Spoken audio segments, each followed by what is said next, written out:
vie se trouve là-dedans. La vie éternelle, bien sûr. Amen. C'est important. Maintenant, la luminosité de sa gloire se réfère à la Shekinah, la gloire qui habitait dans le temple. Et l'empreinte de sa personne signifie l'empreinte exacte, son caractère, en d'autres termes. C'est-à-dire le caractère de Dieu. Tout ce que Jésus était, c'était quasiment le caractère divin. Amen. Jean 14 et 9, la Bible dit ceci. Jésus lui dit, il y a si longtemps que je suis avec vous et tu ne m'as pas connu, Philippe. Celui qui m'a vu a vu le Père. Philippe pose une question. Jésus est avec eux et Jésus leur parle du Père, le Père, le Père, le Père. Et Philippe, c'est quelqu'un qui a beaucoup d'audace. Il dit, moi je veux savoir qui est le Père. Il faut que tu me le montres.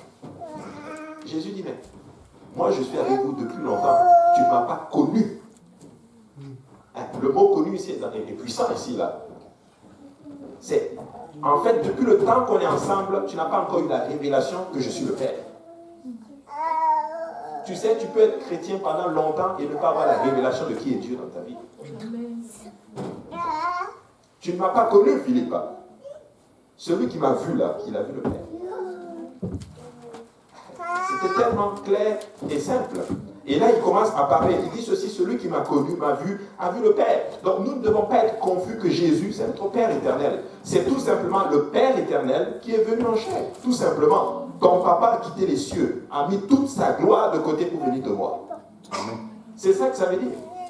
Et quand tu comprends ceci, tu comprends d'autres termes la dimension de l'amour du Seigneur. S'il y a une chose sur laquelle je n'ai jamais douté, c'est de l'amour de Dieu. Je vous assure, même quand je ne connaissais pas Dieu, que même quand je n'étais pas chrétien, je savais que Dieu m'aimait. C'est important. Quand tu sais que Dieu t'aime, ça change ta façon de penser les choses. Et nous allons éviter beaucoup de blessures intérieures si nous savons que Dieu nous aime. Amen. Alléluia. C'est important de comprendre ces choses-là. Et il dit ceci, celui qui m'a vu a vu le Père. Et il dit ceci, comment dis-tu, montre-nous le Père? Cette question, en d'autres termes, c'était terrible. Jésus était lui-même dépassé. Tu te rends compte des gens qui étaient à la meilleure université, avec le meilleur des enseignants. Mais ils sont sortis de la bredouille. Ils n'ont pas compris la leçon. Jésus a passé tout son temps à leur dire, on va me tuer et 3 jours plus tard, je vais ressusciter. Écoute, s'ils croyaient réellement en Jésus, quand on a tué Jésus, tous les apôtres devaient être devant le tombeau le 3e jour en attendant. Il nous a dit qu'il va ressusciter. Donc nous, on veut le voir. Il y avait juste une seule femme qui a dit, moi, au moins, je vais aller l'embaumer. Est-ce qu'elle-même y croyait? Elle dit, au moins, je vais aller l'embaumer. Vous savez, des fois, nous pensons que nous croyons. Mais nous croyons que nous croyons, mais nous ne croyons pas réellement. Parce que nos œuvres vont témoigner si nous croyons réellement. Crois-tu réellement en Jésus? C'est ça. Parce que si tu crois, est-ce que vous savez quand est-ce qu'on sait que tu crois réellement? Quand tu t'arrêtes de t'inquiéter. C'est vrai, moi-même je vous parle, des fois je suis inquiet. Il faut qu'elle dise Amen. Mais Dieu va nous amener à un autre niveau de dimension de la foi. Et nous n'allons plus nous inquiéter parce que nous allons tout le mettre entre ses mains. Alléluia. Il est vraiment le Seigneur de gloire. Alléluia. Et soutenir ne signifie pas ici tenir, mais ça veut dire plutôt Jésus, c'est celui qui, en d'autres termes, qui. Attends, j'ai l'impression que je me suis perdu un peu dans mon texte. Ouais, soutenant toute chose dans Hébreux chapitre 1, verset 3, ça ne veut pas dire qu'il tient, mais ça veut dire que c'est lui qui guide, il est assis, il est au contrôle de toute chose. En fait, rien ne le surprend. Et des fois, nous pensons que Dieu est surpris par ce qui nous arrive. Tu sais, Dieu ne se lève pas comme ça et dit, oh, waouh, je suis désolé, je ne savais pas que ça allait arriver. Mais tout ce qui arrive, il est au contrôle. La Bible dit que même pendant le déluge, il était assis sur le trône. Même pendant le désastre, Dieu contrôlait toutes choses. Donc tout ce qui t'arrive, Dieu le contrôle quand même. Amen. Amen. C'est important. Et quand nous comprenons ces choses-là, notre chrétienté devient plus facile et nous ne sommes pas frustrés. Je veux qu'on soit honnête ce soir avec nous. Est-ce qu'il y a des gens des fois qui sont frustrés? Amen. Amen. Tu poses, tu demandes certaines choses et puis ça ne vient pas. Mais oui, c'est ça qui nous arrive des fois. Mais laissez-moi vous dire que c'est parce que nous n'avons pas encore compris certaines facettes de la parole de Dieu. Parce que quand tu comprends les facettes de la parole de Dieu, laisse-moi te dire que tu vas arrêter non seulement de t'inquiéter, Vous savez, l'enfant de Donald Trump, par exemple, s'il y a une chose sur laquelle il ne stresse pas, c'est qu'est-ce que je vais manger?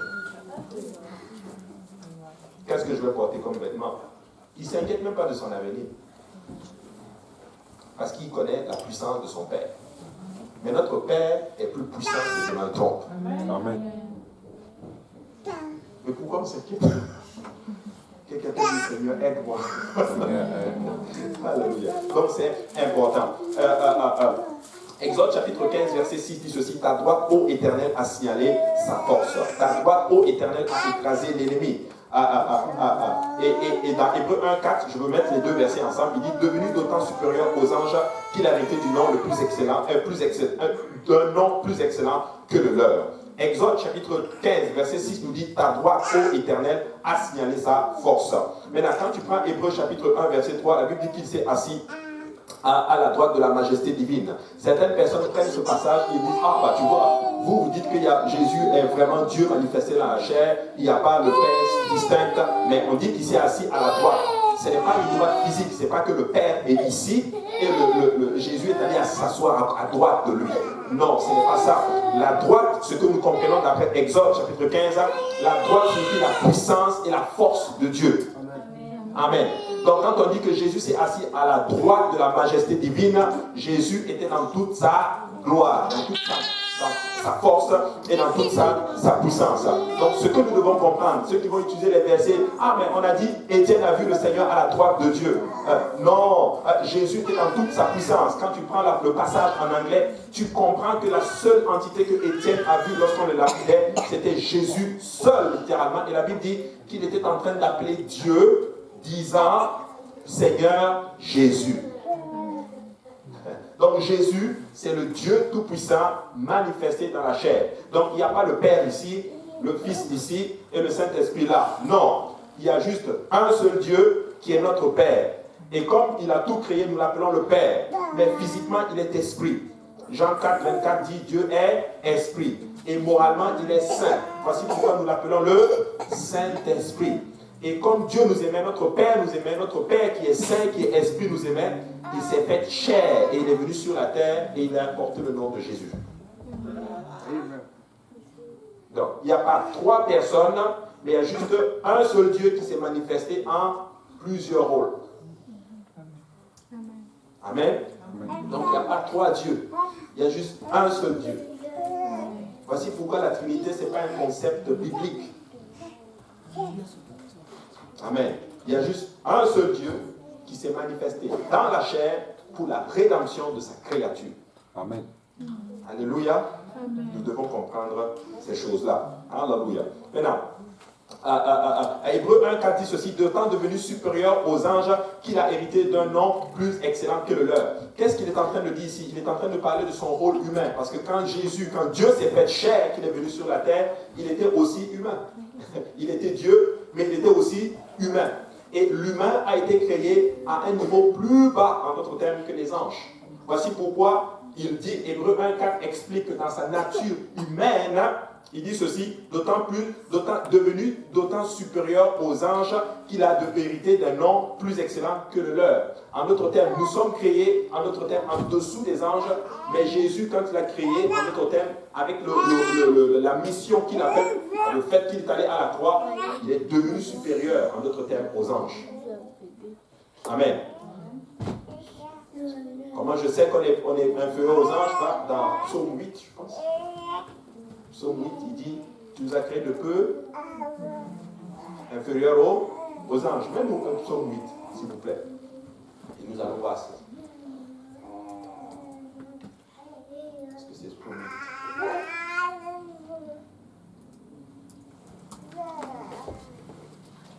Bon, en tout cas, quand il va l'afficher, mais nous devons comprendre ces choses, que l'œuvre que Jésus a, il dit: tu l'as fait de peu inférieur à Dieu et tu l'as...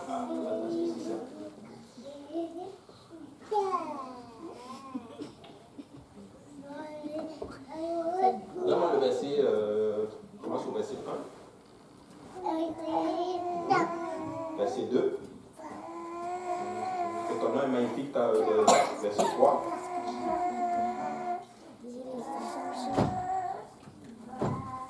Verset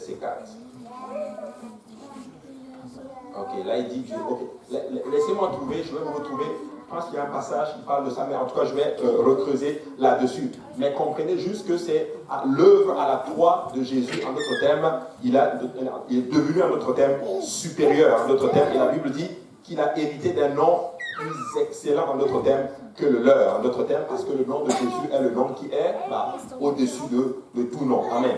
Et donc, des milliers des anges ont aidé à donner la loi. Alors, les Juifs ont jugé extrêmement important, les ont jugés extrêmement importants et supérieurs. Mais Jésus est mieux que les anges. Et d'ailleurs, selon les Juifs, les anges ont un niveau élevé, un niveau supérieur. Mais ce qu'ils n'avaient pas compris, c'est que Jésus lui-même était littéralement supérieur aux anges, tout simplement parce qu'il était Dieu manifesté dans la chair. Amen. Amen. Psaume 68 et verset 17, la Bible dit ceci: pourquoi montagne aux cimes nombreuses avez-vous de l'envie contre la montagne de Dieu, la montagne que Dieu a voulu pour résidence? L'Éternel n'en fera pas moins sa demeure à perpétuité. Qu'est-ce qu'il est en train de dire ceci? Il est en train de dire vous avez connu la montagne de l'Éternel. L'Éternel habitait sur une montagne. Vous comprenez, quand ils sont sortis de l'Égypte, il y avait une montagne, la présence du Seigneur descendait sur le Sinaï. On disait qu'un bœuf ne devait même pas s'approcher de cette montagne, sinon il allait être consumé. Amen. Dieu habitait sur cette montagne-là. Mais ce qu'ils ont compris, ce qu'ils n'ont pas compris, c'est que Dieu allait habiter maintenant totalement dans un corps humain. Quand il ouvrait le service, il a parlé de la maison de l'Éternel. Amen. Mais la maison de l'Éternel, le temple de l'Éternel, c'est toi et moi. Amen. C'est toi et moi. Il dit, pourquoi, ô montagne aussi, avez-vous de l'envie contre la montagne que Dieu a voulu pour résidence? L'Éternel n'en fera pas moins sa demeure à perpétuité. Ça ne sera pas perpétuel, mais un temps viendra où Dieu ne va pas habiter sur une montagne, mais Dieu a choisi d'habiter dans un corps humain. Il l'a fait à travers Jésus, et quand Jésus est parti, il est venu maintenant en toi et moi. Donc Dieu réside en vous et moi, parce que pourquoi nous sommes le temple du Saint-Esprit. Donc quand Jésus était là, toute la plénitude de la divinité était en Jésus. Il était la maison de Dieu. Amen. Il était le temple, littéralement. Dans Jésus habitait tout. Dieu était, c'est là. Tu veux Dieu, va voir Jésus. Amen. Aujourd'hui, tu veux Dieu, viens voir les chrétiens. Amen. Amen. Parce que Dieu habite maintenant dans son église. Très important de comprendre ces choses-là. Maintenant, Hébreux chapitre 1, verset 5 dit ceci: car auquel des anges, Dieu n'a-t-il jamais dit, tu es mon fils, je t'ai engendré aujourd'hui, et encore je serai pour lui un père, et il sera pour moi un fils. Alléluia. Dieu est en train de parler du fils. Le fils devait comprendre que c'est la chair. Dieu dit, le fils a eu un commencement. Le fils, il a été engendré. Dieu est éternel. Mais la chair n'est pas éternelle. La chair a eu un commencement. Et Dieu a dit ceci: j'ai dit au fils, tu es mon fils, je t'ai engendré aujourd'hui. Donc Dieu a formé le corps à un moment donné de l'histoire. Amen. En d'autres termes, Jésus n'était pas là, parce que Dieu n'est pas, je sais vous expliquer, Dieu n'est pas un homme. Amen. Mais Dieu s'est fait homme. Amen. Dieu n'est pas un homme pour mentir, ni le fils de l'homme pour se repentir, nous dit l'Écriture. Il n'est pas un homme, mais qu'est-ce qu'il a fait? Il s'est fait homme, littéralement. Et c'est ça qu'il faut, en d'autres termes, comprendre. Maintenant, le corps, quand il s'est fait homme, il a pris une enveloppe charnelle. Et cette enveloppe charnelle a eu un commencement. Amen. La chair de Jésus est née d'une femme, Marie. Mais l'esprit qui était dans ce corps est éternel. Amen. Et c'est ça que nous devons comprendre. Voici pourquoi la Bible ne parle pas d'une chair, d'une super chair. La chair de Jésus, le corps que Dieu a pris, n'était pas un corps qui était différent de toi et moi. C'était un corps qui avait besoin de manger, besoin de dormir, et c'était un corps qui était susceptible aussi de pécher spécifiquement. C'était le même corps que toi et moi. Mais parce que le corps était soumis à l'esprit qui était en d'autres termes qui l'habitait, elle a vaincu le péché. Pour te dire que toi et moi, si nous marchons étant soumis à l'Esprit de Dieu qui habite en nous, nous allons aussi vaincre le péché. Amen. Il faut comprendre ça. Il est en train de nous montrer littéralement que l'homme peut vaincre le péché. Et Jésus, quand il est venu sur la terre, il a vécu sa vie, il a eu toutes les tentations que toi et moi on peut vivre. Voici pourquoi l'Écriture dit que nous n'avons pas un souverain sacrificateur qui est étranger à nos infirmités. Donc tout ce que tu as comme tentation, bah, Jésus l'a aussi eu. Mais parce que le Saint-Esprit habitait en lui et qu'il a marché dans la soumission à l'Esprit de Dieu, du moins le corps a été soumis à l'Esprit, bah, il a vaincu le péché. Le problème avec nous, c'est ceci, c'est que l'Esprit de Dieu habite en nous, mais est-ce que nous faisons ce que l'Esprit de Dieu nous demande de faire? Voici pourquoi l'Écriture dit que c'est ceux qui marchent selon l'Esprit de Dieu qui sont appelés fils de Dieu. Amen. Amen. Nous avons le Saint-Esprit. Et des fois, je sais que tu veux faire certaines choses. Et le Saint-Esprit te parle. L'Esprit de Dieu te parle. Tu ne vas peut-être pas entendre une voix audible. Mais il y a une forte conviction qui vient en toi. Et toi-même, tu sais que c'est le Seigneur qui est en train de te dire. Mais tu vas quand même faire ce que tu t'es résolu de faire. Écoutez-moi bien. L'Esprit de Dieu ne possède pas les gens. L'Esprit de Dieu est en toi et il respecte ta volonté. Vous ne croyez pas, hein? L'Esprit de Dieu est en toi et il respecte ta volonté. Il va te suggérer certaines choses, mais c'est toi qui prends la décision d'obéir à ces choses. Voici pourquoi cette façon de dire, ah, reçois le Saint-Esprit, il va te changer. On doit peut-être probablement corriger cette façon de dire. Le Saint-Esprit ne change pas les gens. Là, je viens de faire tomber quelque chose. Non, le Saint-Esprit te conduit vers la vérité, mais c'est toi qui te changes toi-même. C'est toi qui dis, moi, je vais prendre la décision d'obéir à l'Esprit de Dieu. David le dit, il me conduit vers les eaux paisibles. Mais David ne dit pas, il me fait boire. Il ne prend pas l'eau, il me met dans ma bouche. Non, il me conduit et c'est moi qui décide de boire. Voici pourquoi la meilleure collaboration, alléluia, qu'un enfant de Dieu puisse vivre, c'est la collaboration avec Dieu. Dieu te dit quelque chose et toi tu collabores. C'est la meilleure des collaborations et quand tu fais ça, tu vas avoir une chrétienté extraordinaire. Amen. Nous devons comprendre. Et Jésus, quand il est venu, sa chair aussi avait des besoins. Sa chair aussi avait envie des fois de dire, oh non, pas ça. Mais la chair disait toujours, non pas ma volonté, Père, mais ta volonté. Amen. La vie de Jésus était tout un enseignement. Il enseignait littéralement, mais il enseigne aussi théoriquement et il enseigne aussi par la pratique. C'est important. Et il dit ceci, Dieu n'a jamais dit à un ange, tu es mon fils. Mais à la chair, il a dit, tu es mon fils. Pour dire, tu es le corps dans lequel je vais habiter. Tu es mon temple. Tu es, d'ailleurs, le terme qui dit ceci, que toute la plénitude de la divinité a habité en Jésus-Christ. Le terme en grec qui est utilisé, toute la plénitude a tabernaclé. Pour dire que le corps était le tabernacle de Dieu. Ah, c'est fort ça. Donc Jésus, Dieu était en toi. Voici l'Écriture dit ceci, que Dieu était où? Il était en Christ, réconciliant le monde avec lui-même. C'est ça que la Bible dit. Moi je prends maintenant les Écritures, je les mets ensemble, parce que j'ai compris un principe maintenant. Moi là, quand c'est trop compliqué, je ne suis pas trop dedans. La parole de Dieu n'est pas compliquée, je vous assure. C'est la conclusion que j'ai eue, c'est simple. Quand tu la vois avec l'esprit d'un enfant, tu dis, oh, moi je veux comprendre, tu vas comprendre. Alléluia. On n'est pas dans une question de théologie. Je peux sortir théologie, les mots théologiques, tu ne vas rien comprendre. Mais quand tu prends la Bible le plus simplement possible, tu la lis, puis tu veux la comprendre, tu vas comprendre que Jésus est nul autre que Dieu Tout-Puissant manifesté dans la chair. Aussi simple que ça. Il y a un passage où les gens disent, mais depuis là, tu parles. Il dit, mais oui, depuis dès le commencement, je ne parle que du Père. Jésus l'a dit. Ne comprenez-vous pas que les psaumes et les prophètes, c'est de moi qu'ils parlent? Et pourquoi vous ne voyez pas ça? Parce que les motivations, des fois, ne sont pas bonnes. Amen. C'est important. Quand Jésus dit, plutôt quand l'Écriture dit, il sera pour moi, je serai pour lui un père, et il sera pour moi un fils. Il est en train de dire ceci, quand je vais engendrer ce corps, ce sera un corps comme vous. Je vais l'engendrer, donc je serai son père.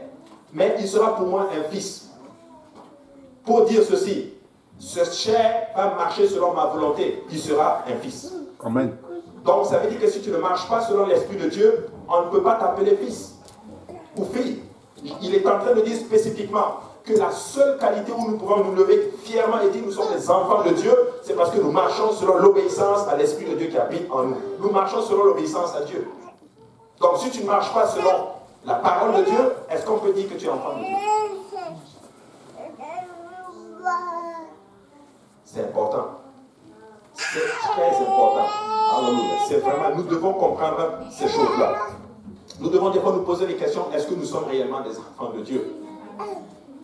Amen. Mais oui, au-delà même d'abord, nous avons reçu le Saint-Esprit, nous nous sommes répandus, baptisés au nom de Jésus, remplis du Saint-Esprit, mais est-ce que nous marchons selon l'Esprit de Dieu?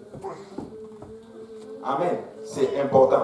Je ne veux pas à même place pour redéfinir notre filiation en tant que, mais je lis les Écritures et je dis qu'une des qualités, une des choses qui va confirmer vraiment que je suis un enfant de Dieu, c'est que j'obéis à l'Évangile et que je marche selon l'Esprit de Dieu. Amen. Amen. C'est important. Donc Jésus est le Fils de Dieu. Et ça, c'est un terme que les apostoliques n'aiment pas. C'est-à-dire qu'on est tellement unicitaire, et je bénis Dieu pour ceci, que même dire Jésus est le Fils de Dieu, là, c'est oh, alléluia. Mais vous savez quoi? Jésus, il est le Fils de Dieu. Amen. Mais qu'est-ce que nous voulons dire par il est le Fils de Dieu? Quand on dit qu'il est le Fils de Dieu, on est en train de dire qu'il est Dieu. C'est-à-dire que Dieu est venu dans un corps humain. C'est ça, le Fils de Dieu.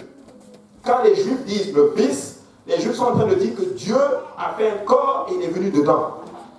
C'est ça que les Juifs disent spécifiquement. Donc nous devons comprendre ces choses-là. Voici pourquoi beaucoup de musulmans ont du mal à devenir chrétiens. Et même moi, je suis né musulman, j'étais pratiquant musulman, mais j'ai eu du mal un peu avec ceci, parce que pour nous, à l'époque, je ne le suis plus, mais parce que pour nous, à l'époque, c'était inconcevable que Dieu ait fait un fils. Lui, il est là et puis il a un enfant. Ça ne fait pas de sens.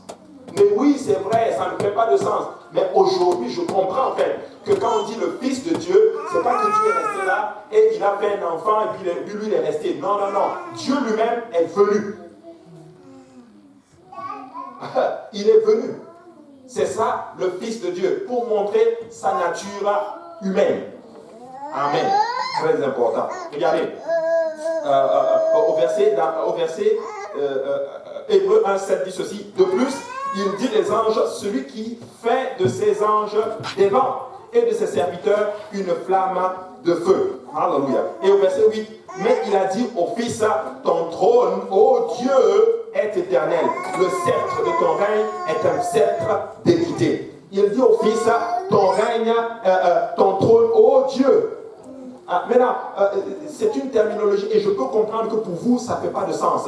Mais pourquoi il parle? Pourquoi Dieu dit ton trône, ô Dieu, s'il n'est pas distinct? Mais vous savez quoi? C'est quelque chose que vous-même vous faites tout le temps. Oui, vrai ou faux? Tu te parles tout le temps ou pas? Oui, tu te parles.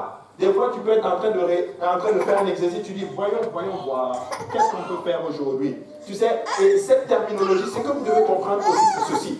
Pour ne pas être confus, au-delà de ça, c'est la première explication, mais pour comprendre certaines choses dans la Bible, tu dois étudier la culture juive. Rappelez-vous que l'écrivain parle à qui? Aux Juifs. Et les Juifs ont cette terminologie dans leur langage. Ils ont des façons de parler, en d'autres termes, pour expliquer, pour vouloir dire certaines choses. Pour parler d'eux-mêmes spécifiquement, ils vont utiliser un langage qui ne fait pas de sens pour toi et moi. C'est important de comprendre ces choses. Donc quand il dit « ton trône, ô Dieu, est éternel », il est en train de dire spécifiquement que l'œuvre que tu es en train de... Il est en train de parler de lui-même. Ton trône est éternel. Ton trône est d'équité. Regardez, Dieu lui-même est en train de se rendre témoignage de lui-même. Alléluia. Il l'a fait avec Moïse. Amen. Où Dieu se rend témoignage de lui-même spécifiquement. Donc, il faut comprendre que c'est un langage, c'est une terminologie, c'est une façon de parler. Amen. Très important. Il dit ceci, tu as aimé la justice et tu as haï l'iniquité. C'est pourquoi, ô Dieu, ton Dieu t'a oint d'une huile de joie au-dessus de tes égaux. Vous savez, c'est une façon, il dit, ô Dieu, ton Dieu.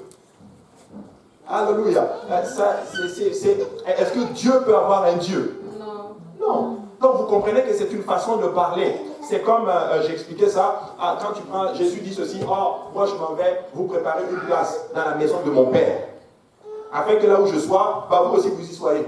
Ah, moi, quand j'ai lu ces textes, j'ai dit, mais attends, donc ça veut dire qu'au ciel, là, il y a beaucoup de maisons. Donc Jésus va aller dans la maison et puis prendre une place. Et puis, non, c'est juste une façon de parler. Parce que chez les Juifs, quand un homme veut épouser une femme, c'est cette phrase qu'il dit à la femme. Il y a plusieurs demeures dans la maison de mon père. Je vais préparer une place et je viens te chercher pour que là où je sois, toi aussi tu y sois. Jésus était en train de faire une déclaration d'amour à Israël. Oui. Ah. Alléluia. Ce n'est pas un Dieu majuscule ou minuscule, c'est D. C'est D majuscule aussi. On comprend qu'il n'y en a pas deux. Donc c'est des façons de parler, des terminologies pour montrer son règne de gloire, qui est un règne qui est bâti sur l'équité, sur la justice. Alléluia. Le trône de Dieu, le pouvoir de Dieu est bâti sur l'équité, la justice, l'amour, la compassion et tous les autres attributs que vous pouvez trouver en notre terme. Donc il faut arriver à une place où on comprend l'écriture et il faut étudier aussi la culture et savoir à qui ils sont en train de parler.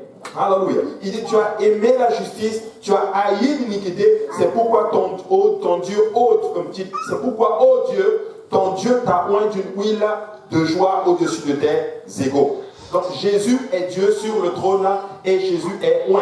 Hébreux chapitre 1 et 10 dit ceci. Et encore, toi, Seigneur, tu as au commencement fondé la terre, et les cieux sont l'ouvrage de tes mains. Tu sais, aujourd'hui, vous pouvez comprendre ça aujourd'hui. Quand il dit, tu es l'ouvrage, les cieux, la terre, c'est l'ouvrage de tes mains. Vous comprenez dans votre tête que ce n'est pas des grandes mains, ce n'est pas un grand monsieur qui est assis et qui est en train de former la terre. Non, vous comprenez que c'est une terminologie, c'est une façon de parler.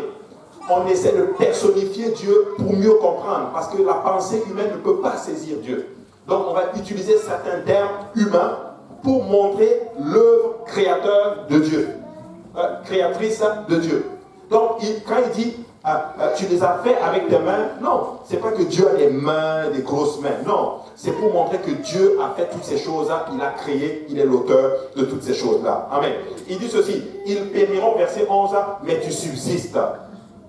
Ils vieilliront tous comme un vêtement. Tu les rouleras comme un manteau et ils seront changés. Mais toi, tu restes le même et tes années ne finiront pas, ne finiront point. Amen. Dieu se parle à lui-même. Dieu est éternel. Il n'a pas de commencement ni fin. La pensée humaine ne peut pas le saisir. Mais le corps qu'il a pris pour venir sur la terre a eu un commencement. Amen. Alléluia, très important. Mais pasteur à vous, qu'en est-il du verset qui dit l'agneau de Dieu qui est immolé avant la fondation du monde? Ça veut dire quoi ça? C'est tout simplement dans la pensée de Dieu. C'est tout simplement dans la pensée de Dieu spécifiquement. Dieu avait conçu le plan déjà. Dieu savait, quand il a créé, avant même de créer l'homme, il savait qu'il va créer l'homme et que si l'homme pêche, il va venir, il va se faire chair, il va venir sur la terre. Donc Dieu est un fin, il connaît les choses à l'avance, en d'autres termes, et il met. C'est triste. Je ne comprends pas pourquoi on n'arrive pas à saisir ces choses-là. Vous savez, nous avons ces facettes-là en nous. Amen. Nous avons les facettes de Dieu en nous. Ok, est-ce qu'il y a des parents ici? Tous ceux qui ont des enfants, levez la main. Voilà, gloire à Dieu. Voilà, maintenant regardez ceci. Qui ici, bon, on ne va pas le dire, vous n'avez pas besoin de vous dévoiler, mais je suis convaincu, pour ceux qui ont des enfants, vous avez déjà prévu leurs années d'université. Comment? Vous avez commencé peut-être à mettre de l'argent de côté. Hein? Amen. Alléluia. Commence, pardon. Dieu m'a montré que c'est un acte de foi. Il va aller à l'université. Donc, tu commences à mettre de l'argent de côté. Quand il va arriver à l'université, il y aura tel montant, il aura besoin de tel montant pour faire ceci. S'il loupe un cours, il y a tel montant pour combler. C'est-à-dire, tu prévois les choses. Tu prends des assurances au cas où. Mais Dieu, c'est la même chose. Dieu dit, ok, moi je vais créer l'homme et je vais faire le plan du salut. S'il pêche, moi-même je viendrai sur la terre pour le racheter. Voici pourquoi on dit que l'agneau de Dieu est immolé avant même la fondation. Le plan était conçu. C'est pour te dire ceci, que ton problème là, la solution de ton problème était déjà créée depuis.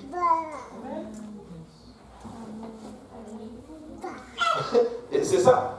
Ton problème est là, mais c'est lui qui il a créé la clé qui va ouvrir la porte. Donc Dieu connaît toutes choses avant même que la chose arrive. Donc voici pourquoi on dit qu'il n'y a pas une solution, il n'y a pas quelque chose qui dépasse Dieu. Écoute ceci, chaque situation, la solution est chez Dieu. Il n'y a pas une situation où il n'y a pas de solution, ça n'existe pas. Amen. Et j'ai compris ça avec le Seigneur. C'est pour ça que je ne suis plus surpris. Quand quelque chose arrive, c'est arrivé. Mais même si c'est de ma faute, Dieu a la solution. Amen. Important. Donc nous devons comprendre ces choses-là. Voilà. Il dit, ils périront, mais toi tu subsistes. Ils vieilliront comme un vêtement. Tu les rouleras comme un manteau et ils seront changés. Mais toi, tu restes le même. Et tes années ne finiront point. Regardez, Hébreu, quand il parle aux Juifs, il dit, toi tu restes le même. Mais dans un autre passage, l'écrivain dit ceci, Dieu est le même. Hier, aujourd'hui et éternellement. Prends ces deux versets, tu mets ensemble. Jésus n'est nul autre que le Dieu Tout-Puissant. Amen. Très important. Jésus est l'éternel créateur. Hébreu 1,13 le dit. Et auquel les anges n'a-t-il jamais dit, assieds-toi à ma droite jusqu'à ce que je fasse de tes ennemis ton marchepied. En d'autres termes, assieds-toi à ma droite jusqu'à ce que je fasse de tes ennemis ton marchepied. Nous voyons en d'autres termes que la droite ici, Exode chapitre 15 nous a expliqué c'était quoi la droite. Amen. Amen. Exode chapitre 15 nous dit, 6, parce 15, 6 qui dit, ta droite, ô éternel, a signalé ta force. Donc la droite, ça signifie la force et la puissance de Dieu. Alléluia. Donc Jésus, il dit auquel les anges, il n'a jamais dit, assieds-toi à ma droite. Dieu n'a jamais dit ça à un ange, mais il dit ça au Fils. Qu'est-ce que ça veut dire? Rappelez-vous, à qui l'écrivain est en train de parler? Je veux juste m'assurer qu'on comprend. À qui l'écrivain parle? Aux Juifs. Aux Juifs. Que quelqu'un dise aux Juifs. Alléluia. Qu'est-ce que je veux vous dire ici? C'est ceci. Dieu ne partage pas sa gloire. Mais il dit au Fils, à ton trône, assieds-toi à ma droite. Pour dire ceci, la gloire du Fils, c'est la gloire de Dieu. Donc il ne donne pas un ange. Mais s'il le dit au Fils, c'est parce qu'il est le Fils. Bon, c'est ça que j'aurais du mal à faire transmettre cette idée-là. Mais vous devez comprendre ça. Moi, je ne sais pas, quand je lis ça, je vois. Mais le Seigneur est bon. Amen. Alléluia. Il dit jusqu'à ce que je fasse de tes ennemis ton marchepied. Et Jésus est victorieux. Que quelqu'un dise victorieux. Alléluia. Au verset 14, il dit ceci. Ne sont-ils pas tous des esprits au service de Dieu, envoyés pour exercer un ministère en faveur de ceux qui doivent hériter le salut, hériter du salut. Et là, il parle des anges. Il va nous expliquer en d'autres termes voici le rôle des anges. Les anges sont des esprits qui sont créés à notre service. Un ange est mis à ton service. Maintenant, nous ne prions pas les anges. Amen. Il ne faut pas dire l'ange Michael, vraiment, alléluia, le Seigneur, vraiment, non, fais pas ça. Prie Dieu qui va mettre l'ange Michael à ton service. Amen. Nous pouvons commander les anges, mais nous ne prions pas les anges. Amen. Rappelez-vous dans le livre d'Apocalypse, plutôt, Jean arrive et il se prosterne, il veut se prosterner devant l'ange. Et l'ange lui dit, ne te prosterne pas devant moi, je suis ton compagnon de service. Pour dire ceci, nous, on n'adore pas les anges, mais nous adorons Dieu qui met les anges à notre disposition. Je peux me lever et dire, je commande à une armée d'anges.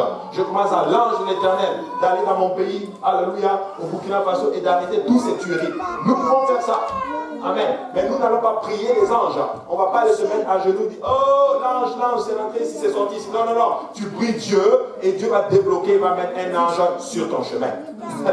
Avez-vous déjà vu des anges? Certains d'entre vous, peut-être, oui. Vous ne saviez pas que c'était des anges.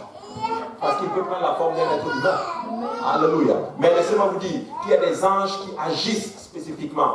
Dieu va des fois envoyer des anges pour notre service. Tu peux être dans une situation, tu as un problème, paf, un ange arrive, paf, il règle la situation et il part spécifiquement. Peut-être que vous ne le croyez pas, mais le ministère des anges existe encore dans le ministère apostolique. Nous devons arriver à une place et nous sommes capables, par notre foi, maintenant, commander aux anges. Maintenant, quand tu commandes aux anges, comment arriver à une place où tu as l'autorité de commander aux anges? Là, je vais faire cet enseignement. J'ai compris un principe. Tu ne peux pas être, tu peux pas exercer l'autorité si toi-même tu n'es pas sous autorité.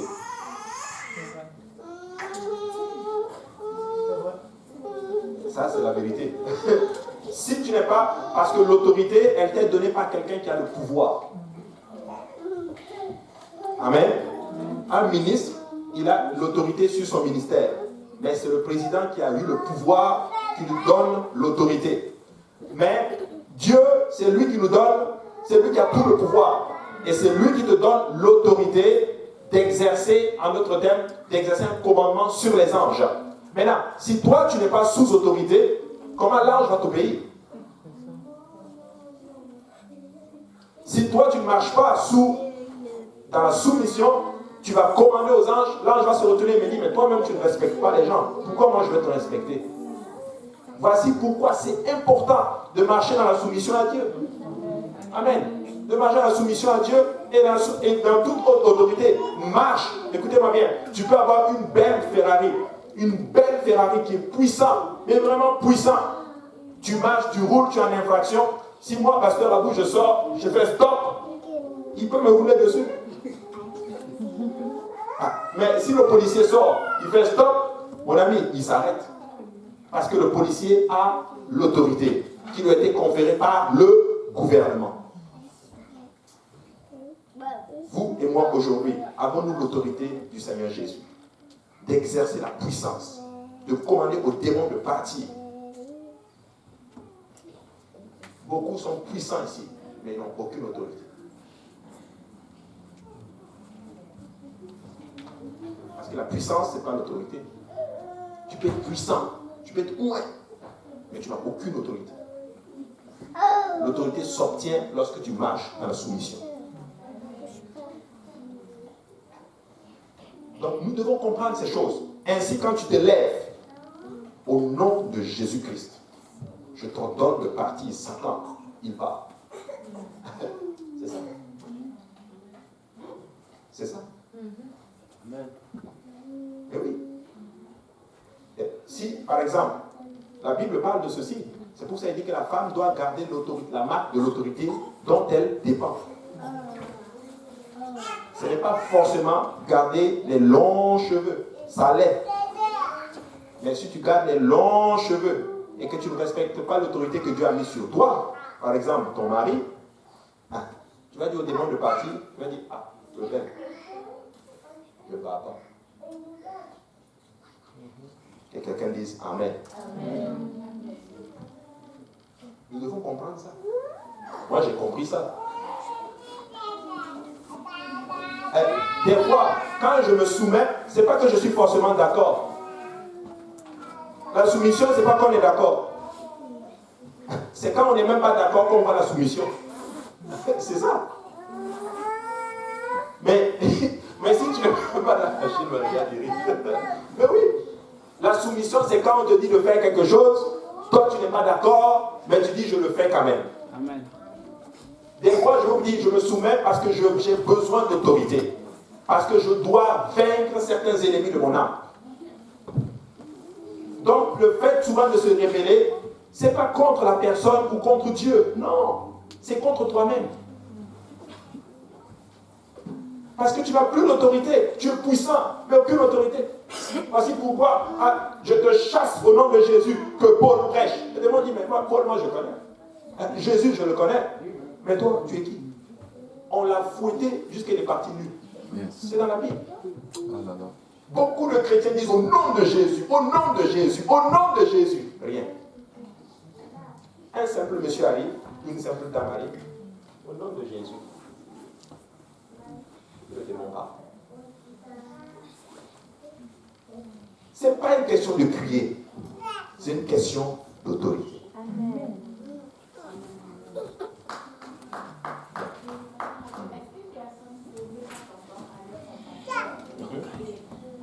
S'entendre avec Dieu. Oui. Est-ce qu'une personne peut ne pas s'entendre avec son pasteur et s'entendre avec Dieu, mais il est quand même, c'est pas quelqu'un de rebelle? Oui. Tu peux ne pas être d'accord avec ses idées. Parce que dire que je ne suis pas, elle n'est pas être d'accord avec son pasteur, ce serait un mensonge. Parce que nous sommes tous différents. Notre façon et conception de voir des choses. Mais parce qu'il a une position, ben, je respecte cette position-là. Ah, bon, ok, je ne suis peut-être pas, je ne pense pas qu'on devrait aller dans cette direction, mais c'est toi qui as l'autorité que Dieu t'a conférée, alors je marche dans cette direction-là. Et si par exemple quelqu'un se dit, oh, je ne veux pas être mon pasteur, est-ce que la personne peut changer de pasteur? Aller voir comme un autre pasteur pour dire que non, je change d'autorité. Ok, tu sais, est-ce que tu as envie de changer d'autorité ici au Canada? Non, je vais dire par exemple, tu es au Canada par exemple. Tu peux ne pas être content du gouvernement. Tu es obligé d'attendre les 4 ans, là, quand ils vont faire la... Alléluia. On enlève, tu fais juste avec.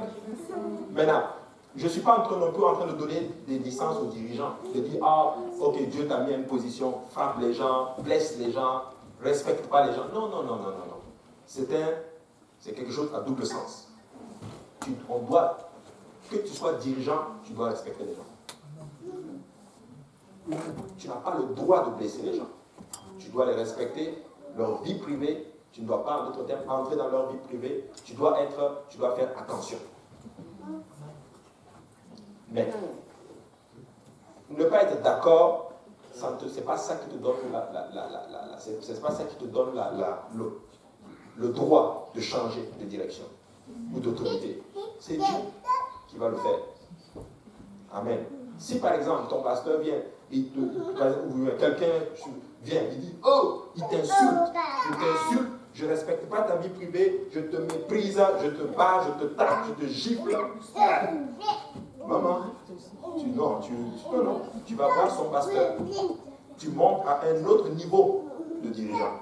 Tu vas voir son pasteur, tu dis à son pasteur, ah, moi je suis soumis à quelqu'un, voici le traitement qu'il me donne. Jugez lui-même, est-ce que c'est bien? Donc, son dirigeant va prendre des mesures.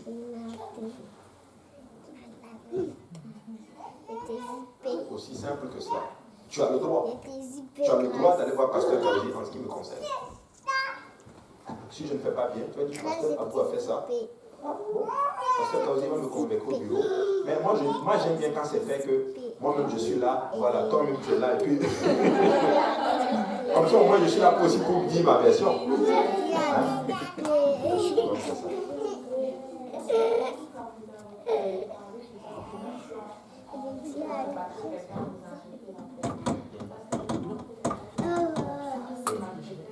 Sarah, et plutôt à Agar. Mais elle l'a maltraité et c'était vraiment vrai. Dieu a quand même demandé à Agar de partir s'uniser. Donc c'est jusqu'à quand? Ouais, c'est jusqu'à ce que ta vie est en danger là. C'est dans ce sens-là. C'est vrai que le passage nous montre beaucoup. Et puis aussi, c'est vrai qu'elle l'a maltraité. La question, c'est aussi savoir c'était quoi comme traitement qu'elle avait, aussi en d'autres termes. Mais c'est clair que si ta vie est menacée, en d'autres termes, bah, tu dois prendre des mesures. Tu vois, effectivement, ouais. Donc, mais il est ce passage est vraiment en train de montrer que changer d'autorité là, ça prend vraiment beaucoup. Ça prend que vraiment là, vraiment tu as abusé. Regarde. Oui. Regarde l'autre, comme il s'appelle. Saül. Saül voulait même tuer David. À chaque fois qu'il voyait David, il y avait une lance quelque part. David est devenu un champion en esquiver les lances. Peut-être que Dieu veut que tu sois une championne d'esquive. Non, c'est juste une blague. C'est juste une blague. Mais David a dit, je vais l'honorer, mais je ne veux pas être dans son collimateur parce qu'il veut me tuer. Je dois fuir. mais je lui donne du respect.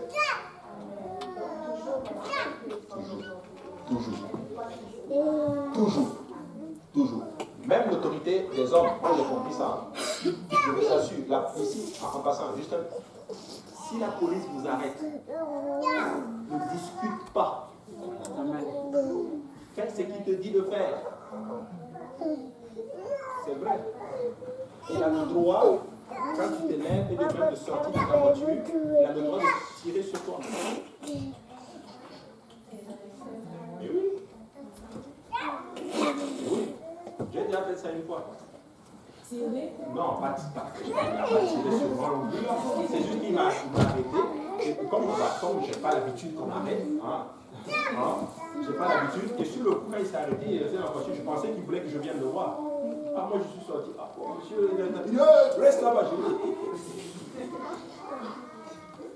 je ne fais jamais ça. J'ai dit, mon ami, on n'arrête pas d'habitude. C'est bon. Le reste, je vous épargne le reste. C'est important. Donc Jésus avait l'autorité à ce que l'esprit qui était en lui, il marchait en soumission à l'esprit qui était en lui. Il exerçait l'autorité. Il faut comprendre ces principes. Je vous assure, moi je prie ces derniers temps, mon souhait c'est comprendre certains principes spirituels. Parce qu'on veut aller vite. Alléluia. On veut demander les choses maintenant et puis les choses arrivent maintenant.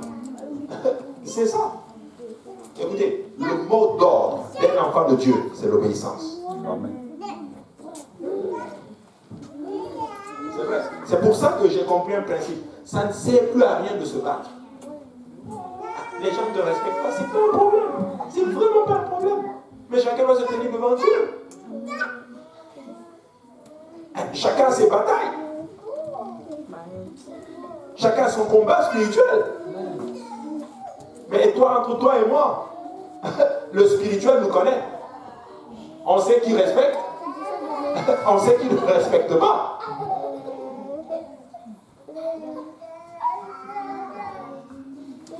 Acclamons le Seigneur ce soir. Alléluia. Alléluia. Donc, nous n'adorons pas les anges, mais les anges sont mis à notre service. Est-ce que ça répond à ta question? Tout à fait. Mais nous n'adorons pas les anges, mais ils sont mis à notre service. Ainsi, développons toutes les facettes pour pouvoir leur donner des ordres. Alléluia. En tant qu'Église, peuple de Dieu, on peut se lever et on dit nous commandons une myriade d'anges. Nous commandons une myriade d'anges de faire telle chose. Je dis, cette église-là, c'est mon épouse, elle est vraiment soumise. En passant, obéissez. Amen. Obéissez. Et ces anges obéissent. Alléluia. Donc c'est important. Donc nous n'adorons pas les anges, mais nous adorons Dieu et il envoie les anges au ministère. Hébreux chapitre 2, 1 dit ceci, c'est pourquoi nous devons d'autant plus nous attacher aux choses que nous avons entendues, de peur que nous ne soyons emportés loin d'elles. Hébreux dit ceci, que nous devons d'autant plus nous attacher aux choses que nous avons entendues, de peur que nous soyons emportés loin d'elles. Oui, question.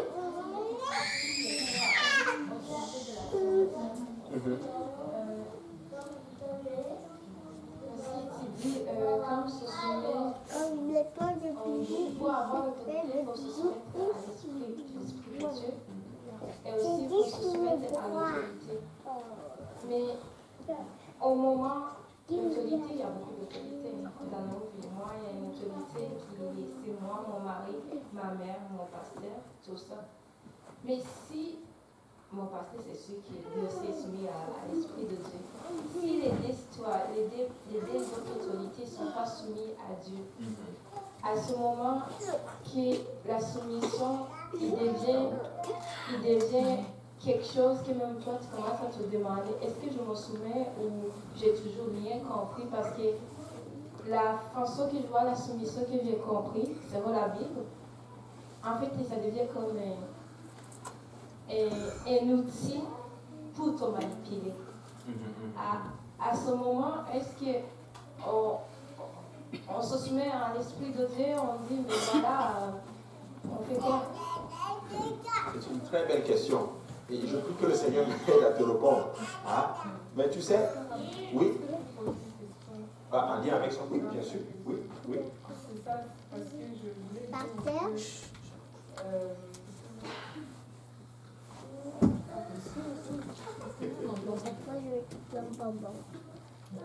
C'est juste pour demander, je ne sais pas si je vais demander ou dire aussi, mais mettons que même quand on connaît, par exemple, on va dire une personne, ou si c'est ton mari, et que cette personne-là craint le Seigneur, mais cette personne n'est pas à 24 heures sur 24 soumise à l'Esprit de Dieu, là il y a des moments que cette personne fait aussi ces choses. Et là, il y a quand même une question de soumission qui se pose aussi de la même façon. Donc, si on peut répondre globalement. Du mieux que je peux. Vous savez, oui, il y a ces types d'autorité. Ce qu'il faut comprendre avec l'autorité, c'est ceci. Tu dois être soumis jusqu'au niveau où ça ne te pousse pas à faire ce que Dieu te demande pas de faire. Je te donne un exemple. Tu sais, on parle de soumission, on va parler du cas pastoral et puis on va parler du cas, par exemple, familial. Par exemple, le pasteur arrive, le pasteur te dit, à partir d'aujourd'hui, nous allons adorer Bouddha. Pardon, n'obéissez pas à ça. Que quelqu'un dise Amen. Amen. Donc c'est vraiment, tu suis la direction tant et aussi longtemps que ça ne t'éloigne pas de Christ. Parce que Paul dit, suivez-moi, imitez-moi comme moi-même je suis suiveur de Christ. Amen. Donc tant que je ne suis pas Christ, tu ne suis pas. Et si je suis Christ, bah tu suis. C'est ça qu'il faut qu'on comprenne. Tu vois. Donc nous devons comprendre en d'autres termes dans la soumission. Maintenant quand on parle de soumission au niveau pastoral par exemple, c'est beaucoup plus en majeur, en lien aussi avec le ministère, avec l'œuvre de Dieu. Parce que Dieu donne un cadre, littéralement, pour exercer, bien sûr, l'autorité, tu vois. C'est dans ce sens qu'il y a une direction, qu'il faut marcher selon cette direction-là. Mais, parce que moi, je ne veux pas aussi être ce pasteur qui arrive et qui contrôle même toi, ta vie familiale, là, tu sais. Ça, c'est pas mon niveau, c'est pas mon nom. Maintenant, Dieu t'a donné une autre autorité dans le cadre familial, qui est ton mari. C'est à lui de gérer votre cadre familial afin que les choses aillent bien. Moi, mon rôle dans ça, c'est d'enseigner des principes. Et lui, ça c'est vraiment mon idéal. Et lui prend les principes pour gérer littéralement la famille. Et toi, tu es censé marcher ceci en soumission. Maintenant, si lui, il te dirige vers quelque chose qui ne te rapproche pas de Dieu, à ce moment-là, tu as le droit de dire non. Si ton mari vient te dire, n'adore plus Jésus, tu as le droit de désobéir. Tu as tout à fait le droit de dire non.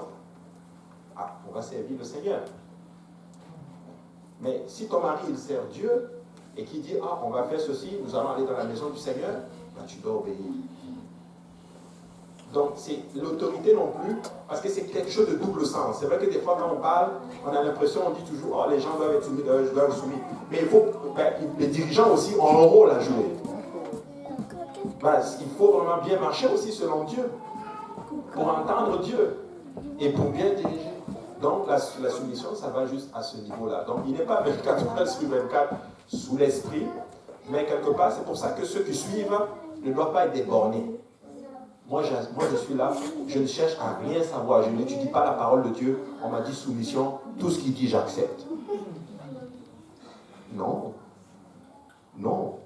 Un jour, peut-être, je vais parler de la femme. Une des qualités d'une femme, c'est qu'elle connaît la parole de Dieu.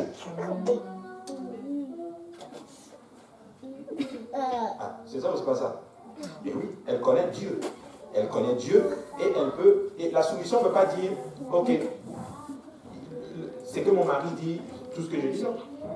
Dieu vous a mis ensemble pour que toi aussi tu puisses dire, mais chérie, peut-être qu'on devrait aller dans cette direction-là. Et s'il est un bon mari, un bon leader, qui a l'autorité, il est capable aussi de peser, de dire, ma femme aussi, Dieu l'a mis à mes côtés pour m'aider. Donc ses idées sont peut-être meilleures. On va aller dans cette direction-là. Tu vois ce que je veux dire? Donc, c'est deux sens. C'est un travail du côté de la femme, mais c'est un travail aussi du côté de l'homme. Ça, c'est vraiment dans un monde idéal. Par exemple, mais ici, qu'est-ce qui arrive dans un cas où l'homme sert Dieu et la femme ne sert pas Dieu? Ça devient compliqué dans ce cas-ci. Tu sais, c'est un gros travail.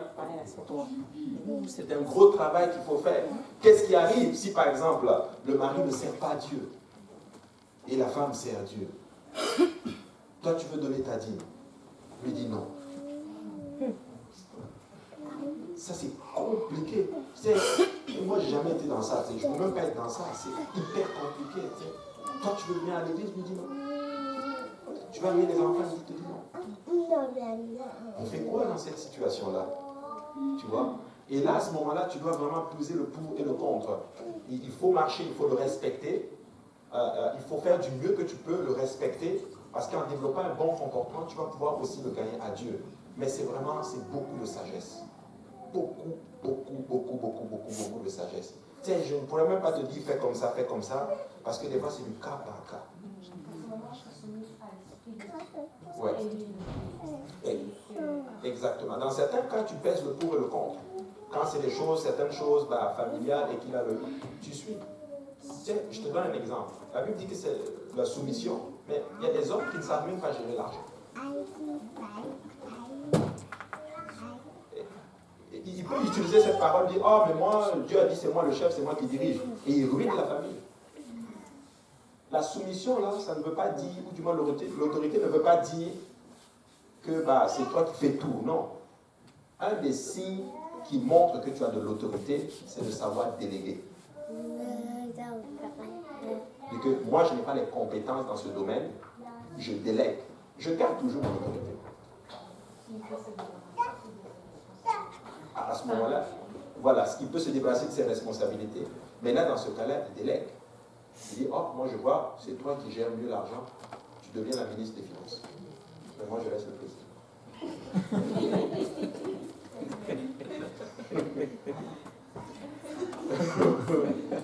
Vrai ou faux? Amen.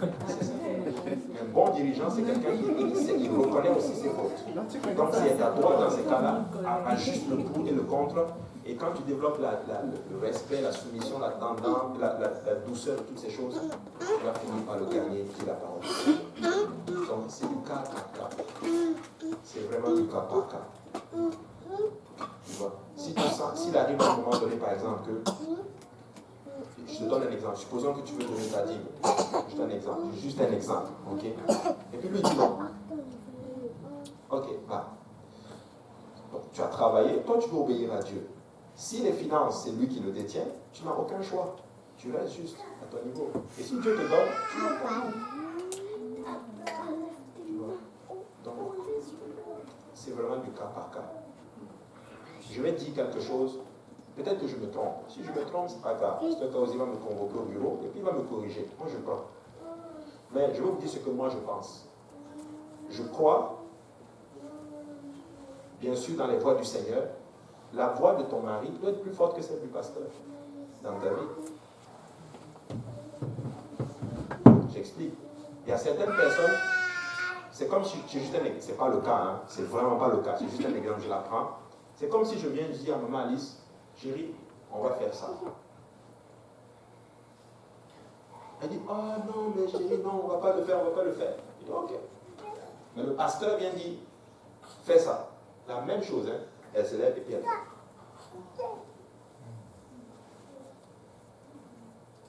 Aucun homme ne peut supporter ça.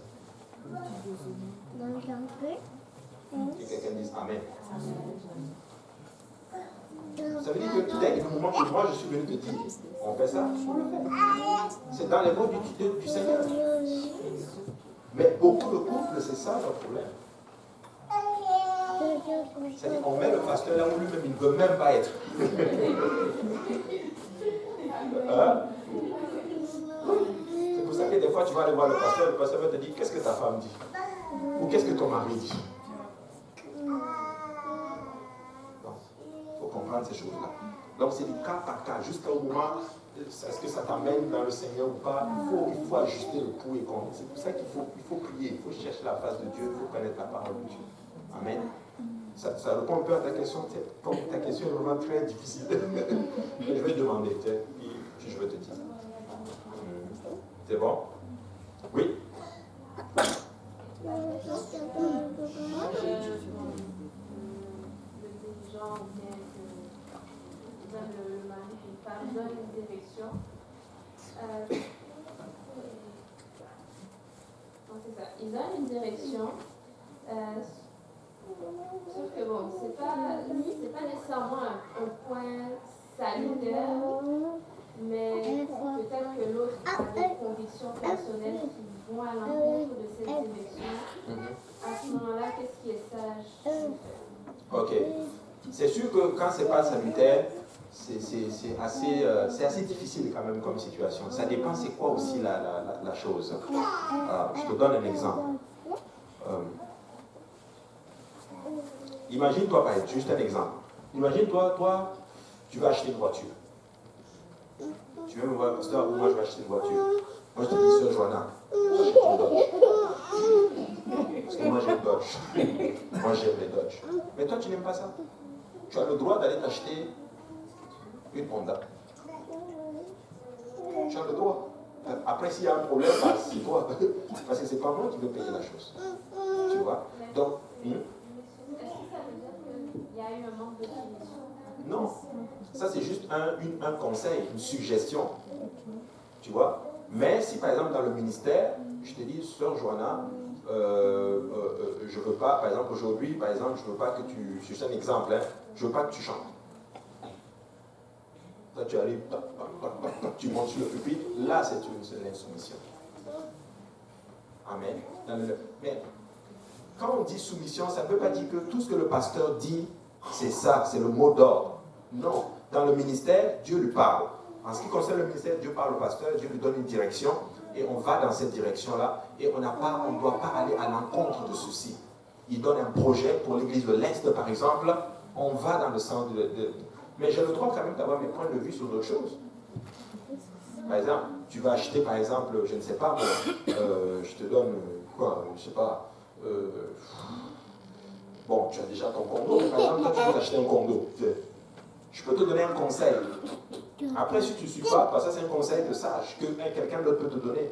Si tu ne suis pas, après, si tu prends les conséquences, mais c'est autre chose. Mais ça ne veut pas dire que tu es soumise. Parce que c'est ton argent, c'est toi qui travailles, c'est toi qui connais ta poche et tout. Tu vois? C'est vraiment dans ce sens. Donc, certaines convictions personnelles, ça ne veut pas dire que non, j'ai le droit d'avoir mes convictions personnelles. Tu as le droit d'avoir tes convictions personnelles. Mais en ce qui concerne le ministère, quand une direction est donnée, il faut suivre. Non, hein, pas clair. Si par exemple, vous me dites de prendre la douche, je vais prendre, je ne sais pas, la Nissan. Ouais. Est-ce que je reste quand même sous autorité pastorale? Oui. Si, admettons, la Nissan me lâche à mes cheveux. Ouais, si, la douche peut te lâcher aussi.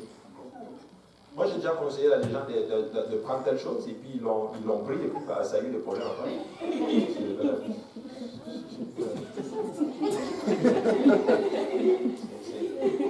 Je te donne un exemple. Moi, quand ma première voiture, le pasteur m'avait dit, c'est pour ça que j'ai pris cet exemple, j'ai acheté une Dodge. Après, il m'a dit, prends une Dodge, j'ai acheté une Dodge. Mais la Dodge, c'était à gâter. Mais j'ai compris que c'est un tas de ferraille, c'est juste de la mécanique. Des fois, il faut juste... lui, il allait avec, par exemple, son expérience. Ah, c'est des voitures plus... C'est juste ça.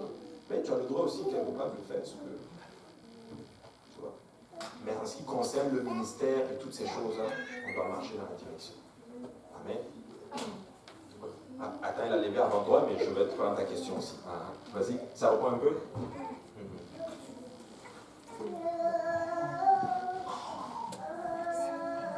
Et en fait, si je comprends bien, c'est là que j'essaie de voir un peu. Il y a une différence entre, en fait, l'autorité pastorale que le pasteur va donner, mais aussi des conseils, en fait, qu'il va donner. Il faut faire la différence.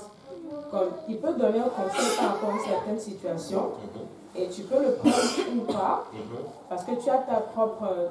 Tu sais ce que tu vis, tu as ta propre compréhension, et bon...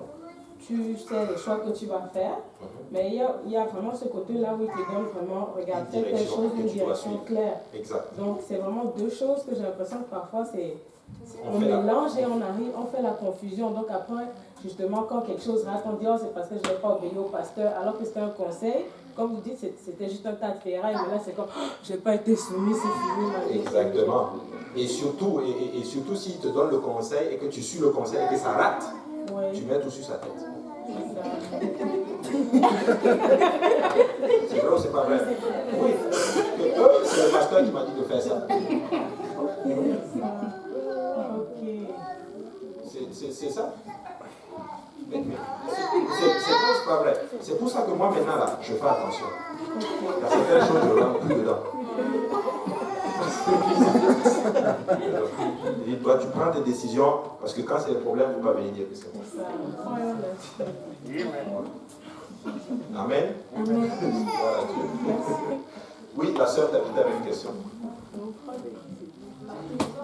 Oui. Oui.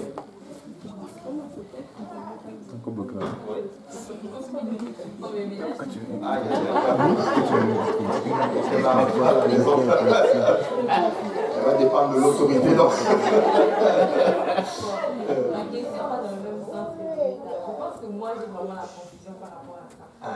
Parce que je me dis, après je peux me tromper, mais je me dis quand tu demandes conseil, c'est pour faire ce qu'on t'a demandé de faire. Parce que si tu demandes conseil et qu'à la fin tu ne fais pas, je sais, bon, moi je voyais ça comme quand même de la soumission. Ouais. Je peux donner un exemple par rapport, je pense peut-être en 2016, je pense, je voulais aller au Congo. Je pouvais aller parce que c'est pas sanitaire. Mais j'ai demandé au pasteur, il m'a dit, je pense pas, je ne sens pas que tu dois y aller pour le moment. Et que je suis restée, mais après ma mère, comme sans vraiment savoir pourquoi j'étais restée, elle m'a dit, oh, tu as bien fait de ne pas venir maintenant parce que voilà ce qui s'est passé. Et après, bon, moi j'ai pris ça comme, waouh, Dieu a honoré le fait que j'ai écouté et tout. Fait que c'est comme c'est difficile de faire la différence. Ouais, c'est très difficile. Surtout, et ça dépend de comment aussi il apporte la chose. S'il te dit clairement, ou par exemple, je ressens que tu ne dois pas y aller. Si tu lui as parlé, tu sais, quand tu demandes conseil, c'est parce que aussi, tu es ouvert aussi à faire la chose. Ok? Mais s'il te dit, c'est pour ça que je dis, tout dépend aussi de la terminologie. Si tu te dis, Dieu m'a dit que tu ne dois pas y aller, ok? Là maintenant, tu dois obéir, parce que là, ça vient directement de Dieu. Là. La façon dont il te l'a dit carrément, là, je ne ressens pas que tu dois y aller. C'est clairement comme, c'est comme si Dieu te dit de ne pas y aller. Tu vois? C'est ça, c'est très très très difficile. Mais le point que moi je veux que vous compreniez, c'est ceci. C'est que ça ne veut pas dire que, quand on dit soumission, ça ne veut pas dire que vous n'avez pas de... vous n'avez pas de volonté, c'est ça. Que tu n'as pas des choses, tu n'as pas des désirs, des envies. Tu vois? C'est pour ça que je dis c'est important. C'est important des fois d'abord de développer d'abord vos convictions sur certaines choses. Tu vois? Je te donne un exemple. Moi, il y a certaines choses qui m'ont arrivé où j'avais dit, voici ce que Dieu ne m'a pas montré sur telle chose. Après, Dieu m'a montré autre chose. Je suis allé voir mon pasteur et je lui ai dit, ok, j'avais dit ça, mais voici ce que Dieu me montre. Je veux faire ça. Donc, tu sais, en fait, le thème que je vais apporter, c'est ceci. Tout dépend, c'est quoi ta maturité spirituelle. Regarde, mes enfants là, ils n'ont pas de choix. Ils font ce que moi je dis. Ils n'ont pas de choix. Mais quand ils vont grandir, avoir leur maturité, se battre dans la vie, avoir leur propre chose, ils connaissent la vie, ils vont décider pour eux, sans que je ne sois même là. Donc, c'est quoi aussi ton niveau spirituel? Donc, la soumission, les conseils, toutes ces choses, tout ça va avec ta maturité spirituelle. Le problème, c'est qu'il y a trop de bébés spirituels. C'est-à-dire qu'on est trop attaché au pasteur. C'est ça. Mais oui. Et c'est très difficile de s'en détacher. Donc, c'est pour ça qu'on est encore dans ce débat-là. Mais si on avait développé certaines facettes de maturité, tu vois, tu ne vas même pas, il y a certaines choses, au lieu que lui-même te dise je ressens, bah, toi-même tu aurais déjà ressenti, non, c'est pas le moment d'y aller. Et, tu vois, ou bien tu vas appeler ta maman, oh, moi je rentre, elle va te dire non, je pense pas que c'est le moment, il y a ça. Et comme toi tu es mature, ok, quand il y a telle situation, je ne dois pas être là. Tu t'évites un trajet dans le bureau du pasteur. Donc tout est une question de maturité. Alléluia. Tu sais, je te donne l'exemple de la voiture. Moi j'aurais pu éviter d'aller voir le pasteur. C'est simple. Prends des catalogues et tu lis les voitures. Alléluia. Tu vois? Mais le problème, c'est que beaucoup de personnes, on est devenus très paresseux. Nous ne faisons pas nos devoirs. Certaines personnes, des fois, viennent te voir. Ah, pasteur, il y a ceci. Regarde, tu vas dire, est-ce que tu as prié? Non. Donc, moi, je dois avoir la solution tout de suite. Comment je dors avec Dieu? Alors que ce n'est pas ça. Vous comprenez? Donc, si nous maturons spirituellement, nous allons développer certaines facettes. On va faire la différence entre les conseils, les jeunes choses. Je ne dis pas qu'il n'y a pas certaines choses qu'il ne faut pas qu'ils nous donnent, qui ne sont pas salutaires, qu'on ne doit pas faire. Non, ce n'est pas ça que je dis. Mais je dis que nous, on doit avoir une place où non. J'ai la conviction de faire ceci et je ressens que c'est bon pour moi. Vrai ou faux? Sans que je n'ai même appelé le pasteur et lui parler. Non, non, je ressens que c'est bon pour moi. Et puis je le fais. Et puis c'est une bénédiction pour moi, pour ma famille, pour mon église. Vrai ou faux? Vrai. Je vais vous donner un exemple et puis je vais m'arrêter là. Décidément, là, Hébreu chapitre 1, là, je ne vais pas la finir. Je vais m'arrêter là et puis je vais vous donner un. Je parlais avec quelqu'un hier et je lui disais ceci. Il dit, tu sais, moi je bénis Dieu pour une chose. Et ce n'est pas pour m'inventer, c'est la grâce de Dieu. Ma femme est là. Ça va faire bientôt quelques années maintenant qu'on est mariés. Mais est-ce qu'on a eu des moments difficiles? Oui.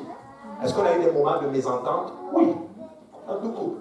Mais jamais on a appelé le pasteur et puis aller dans son bureau pour régler le problème. Pourquoi? Parce que Dieu nous a amené une certaine maturité où nous sommes capables de résoudre les problèmes nous-mêmes. Vous comprenez? Ça, c'est une grâce.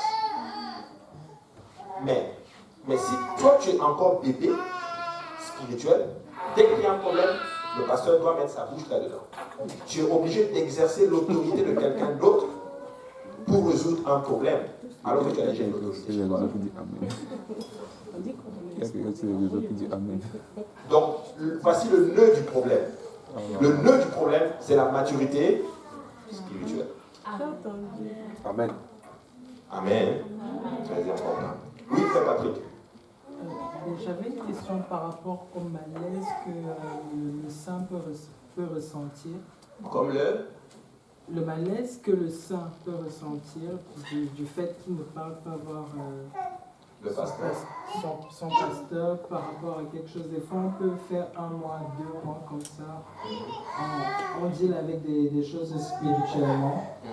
Et on essaie vraiment de s'en sortir avec l'Esprit de Dieu et avec la compréhension de la parole de Dieu sans toutefois aller voir le pasteur. Et quelquefois, ça amène souvent un malaise en nous-mêmes, comme si on ne veut pas être soumis au pasteur, comme si on ne veut pas qu'il ait un regard sur notre vie spirituelle.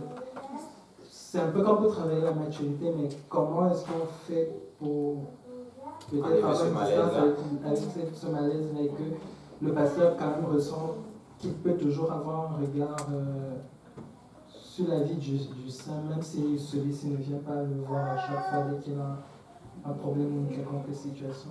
Très bonne question, frère Patrick.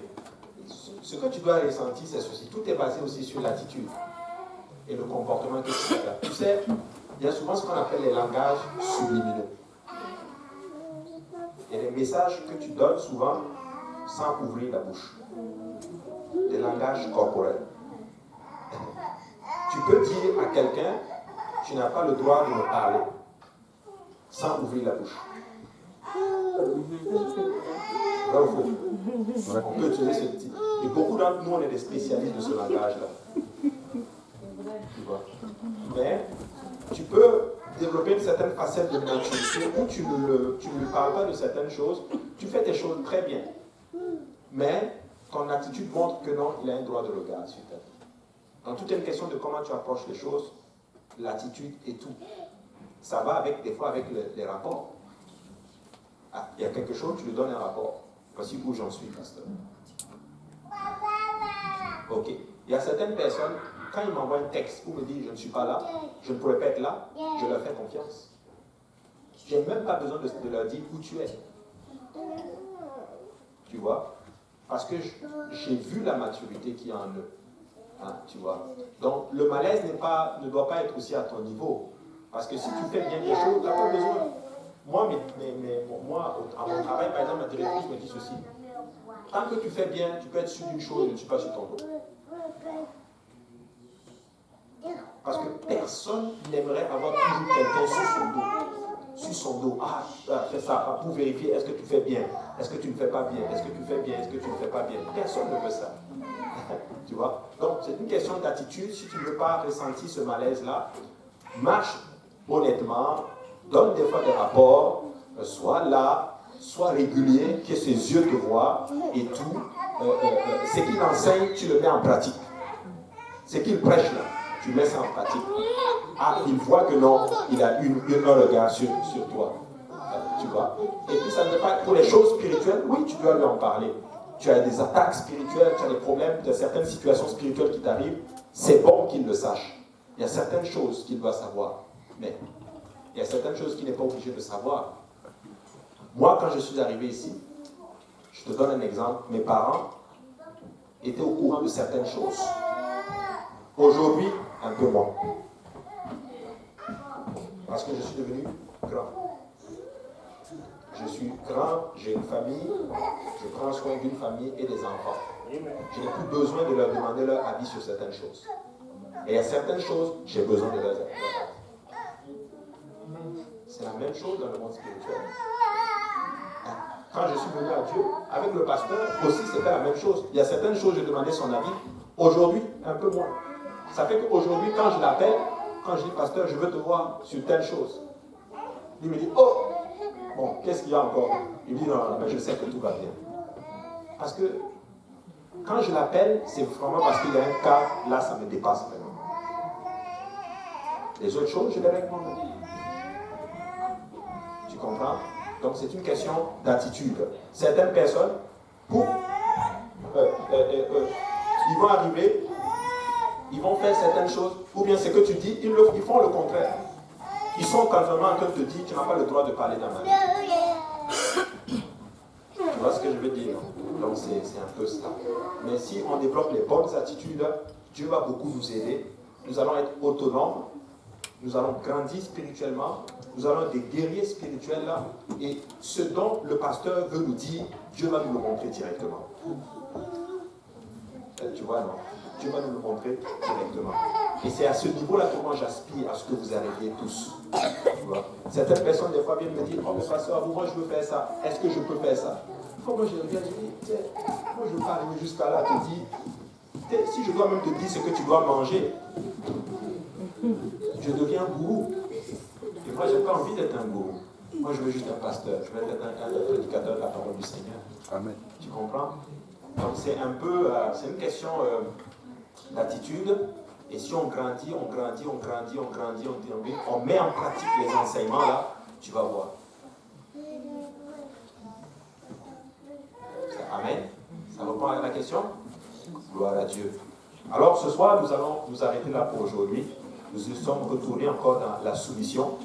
Mais c'est quand même important. C'est un sujet qu'on parle beaucoup, mais c'est important que si nous saisissons ces choses-là, nous allons tout simplement faire de grandes choses.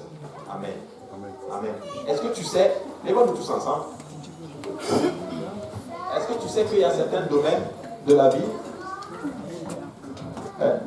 toi, tu n'as pas besoin du conseil du pasteur. Toi-même, tu peux conseiller le pasteur. C'est vrai ou c'est pas vrai? Ah, regardez, je vais prendre la sœur. Prenons par exemple la sœur. Ok, Prenons la sœur Agnès. Elle travaille dans l'immigration, par exemple.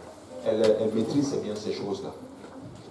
Tu es d'accord avec moi que j'ai aucun conseil à lui donner. Il y a un dossier. J'ai dit, bon, Agnès, voici comment tu vas traiter le dossier. À mon autorité pastorale. Ça ne fonctionne pas. C'est elle qui a dit que non, pasteur, ici, là, c'est comme ça qu'on doit faire ça. Et moi, j'ai dit, ah, c'est comme ça, on va faire ce que tu as dit. Parce que toi, tu as l'expertise. Amen. Amen. C'est comme ça qu'il faut comprendre la chose. Amen. Il ne faut pas faire, ne prenez pas l'autorité pastorale hors de son contexte. Alléluia. Gloire à Dieu. Nous allons prier le Seigneur. Alléluia. Seigneur Jésus, nous te rendons grâce. Nous te bénissons encore une fois. Seigneur, aide-nous à saisir, Seigneur, Papa, les principes de l'Esprit, Seigneur. Aide-nous à saisir la parole, ta parole, Seigneur. Aide-nous à découvrir, Seigneur, ces vérités que tu veux nous transmettre, Seigneur Jésus-Christ. Père, aujourd'hui, nous avons parlé de toi, Seigneur. Nous voulons, Seigneur, Papa, que tu te révèles encore dans une autre dimension, Seigneur, à ton Église, Seigneur. Parce que nous ne voulons pas être confus en ce qui te concerne. Nous voulons réellement croire, Papa, en ce que tu es, Seigneur. Tu es le Dieu fort, le Dieu tout-puissant, celui-là qui a donné sa vie pour nous, Seigneur. Et tu t'appelles Jésus, Seigneur.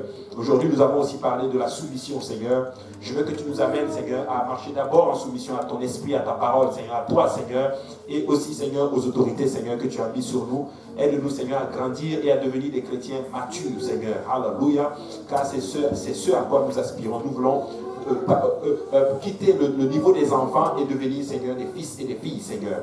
Que ton nom soit béni ce soir. Aide-nous à rentrer en paix, en santé. Permets que nous nous revoyons, Papa, en bonne santé la prochaine fois, Seigneur. Que toute la gloire te revienne. Et nous disons tous au nom de Jésus. Au nom de Jésus. Alléluia. Acclamons le Seigneur fort. Alléluia.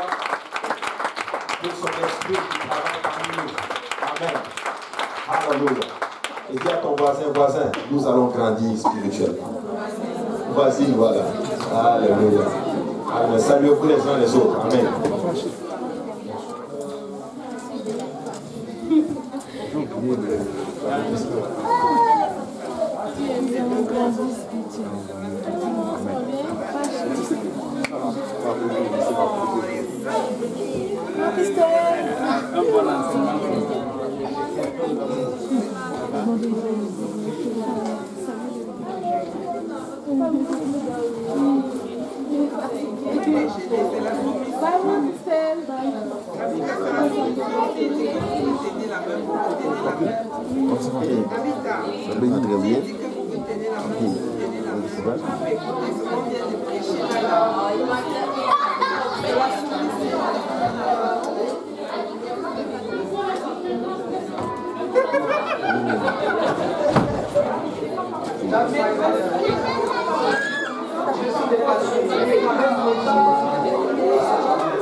Jusqu'à Saint-Michel avec les écoles.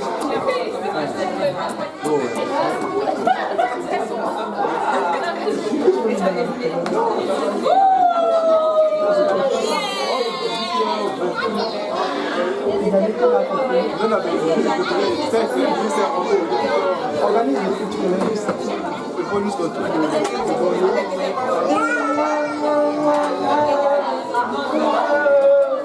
Son père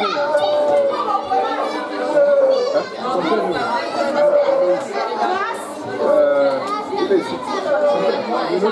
Ah, il est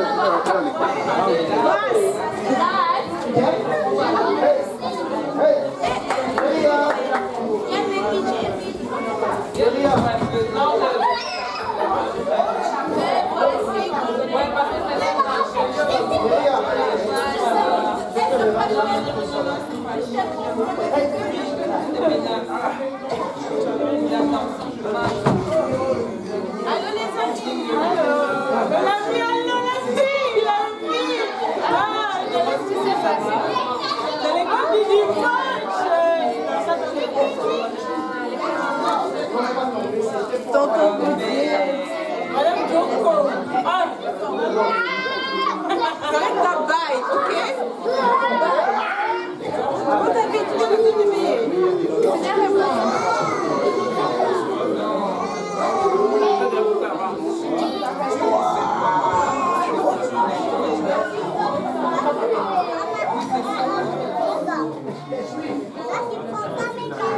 Comment ça? Moi je ne prends pas tes gants.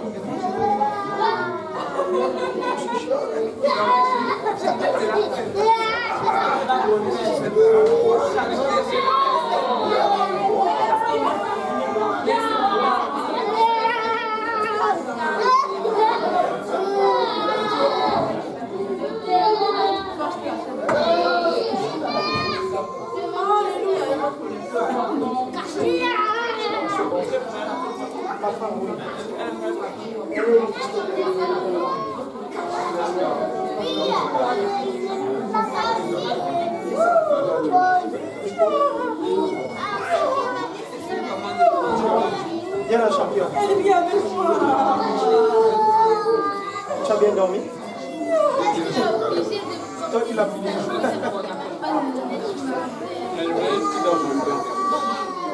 Il ne va pas dormir la nuit.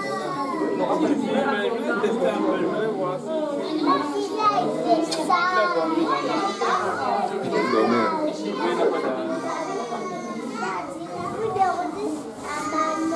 Tu l'as dit de ne plus déranger sa maman.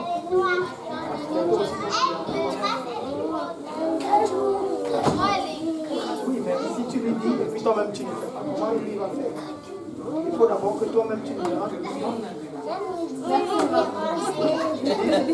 Aujourd'hui, lui, Paul m'a appris comment on fait les Tu ne vas plus déranger. Hein? Aujourd'hui, lui, Paul m'a appris comment on fait le deal.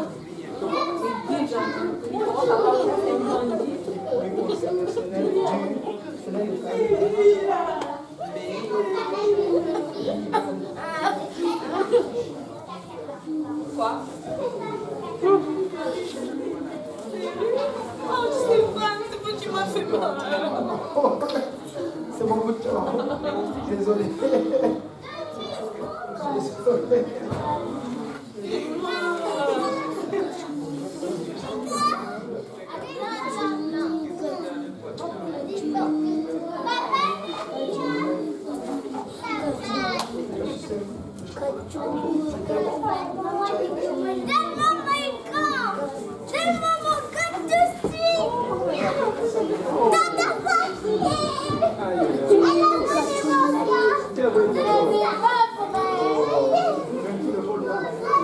Elle a vu son petit sanglot.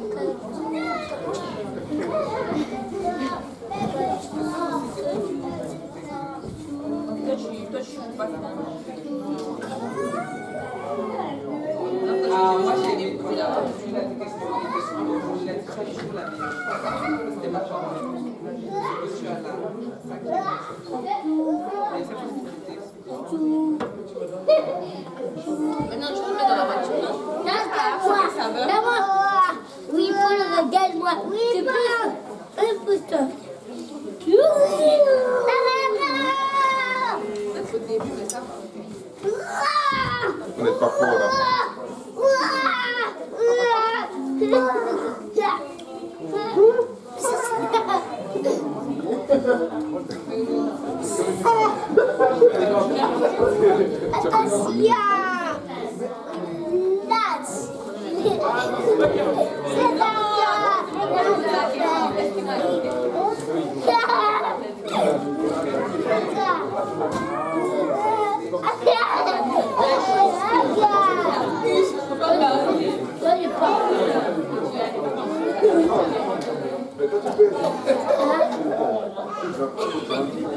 Oui, on dit.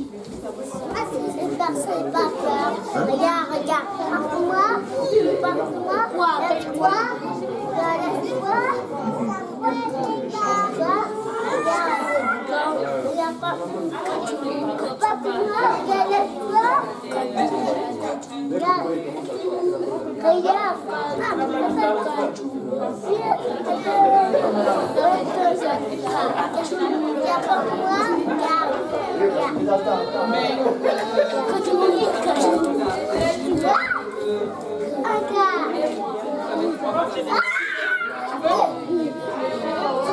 Peut-être qu'on tue le tuyau.